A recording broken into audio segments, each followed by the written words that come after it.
Hi అండి, అందరికీ నమస్కారం. Welcome to Vijayalakshmi cooking and vlogs. ఇక్కడైతే మనము గోధుమ పిండితో ఐస్ క్రీమ్ అయితే తయారు చేయబోతున్నాము. హెల్తీగా, టేస్టీగా, సూపర్గా ఎలా తయారు చేసుకోవాలనేది వీడియోలో చూసేయండి. 6 టేబుల్ స్పూన్లు అయితే ముందుగా మనం గోధుమ పిండిని వేయించుకొని పక్కకు పెట్టుకోవాలి. కాగిన తర్వాత ఇక ఆ గోధుమ పిండిలో పాలు వేసి కొన్ని కలిపి పక్కన పెట్టేసుకోవాలి. పాలు బాగా మరిగి దగ్గరకు వచ్చిన తర్వాత గోధుమ పిండిలో పాలు కలుపుకున్నాం కదా, అది కూడా వేసేసుకొని ఒకసారి బాగా కలిపేసుకోండి. ఇక కాసేపు అయిన తర్వాత గ్యాస్ బంద్ చేసి ఇక గట్టి పడిన తర్వాత చూడండి, ఇలా చల్లారిన తర్వాత ఇక ఓ మిక్సీ జార్లో వేసేసుకోవాలి.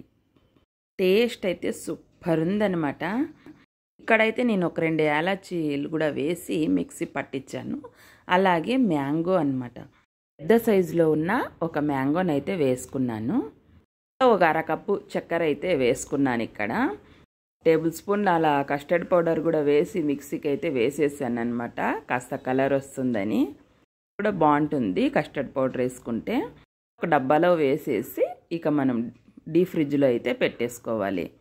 2 గంటల సేపు అయిన తర్వాత మూత తీసి మరీ మిక్సీకి వేసుకొని పెట్టేశాను అనమాట. ఇక్కడ అలా వెయ్యాలి, అలా వేస్తేనే బాగుంటుంది ఐస్ క్రీము.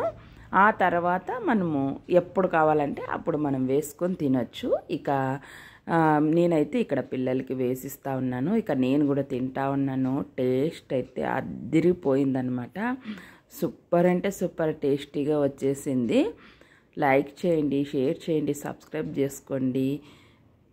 కొత్త వాళ్ళు ఎవరైనా చూస్తున్నట్లయితే సపోర్ట్ చేయండి.